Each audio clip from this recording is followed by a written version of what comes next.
What's up mga kanoo? Isang maulang araw sa ating lahat.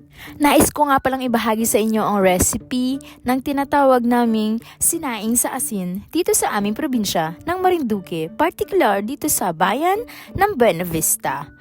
Alam ko ang tawag dito sa ibang lugar ay daing na isda. Ito po yung sinasaing sa asin na may suka dahil pwede siyang pamatagalang ulam. Hindi agad-agad siya nasisira. Perfect talaga ito lalo na kung maulan ang panahon. Napakasarap! I-partner sa mainit na kape o mainit na Milo, isabaw sa kanin at ulamin ang isdang ito. Syempre yan ay tutudurin mo lang yung bawang. Damihan po natin ang bawang para mas lumasa siya. Lagyan natin ng pamintang durog at syempre ang tamang dami ng suka na magpapasarap at manonoot sa ating isda. Nakabili nga pala kami ng kalahating kilo ng arakyang isda. Ayan, arakya po ang tawag dito.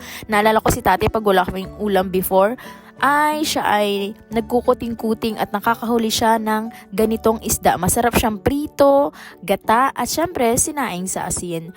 Nasa 180 ang kilo nito ngayon sa bayan. So 90 pesos ang kalahati. Ganyan po siya kadami.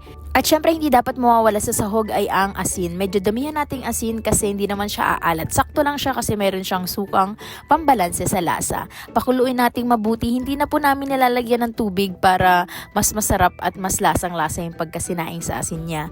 Lagyan nyo rin po ng kaunting mantika para medyo hindi magdikit-dikit ang isda at masarap ang sabaw. Tira lang natin ng kaunting sabaw. Maraming salamat sa panonood.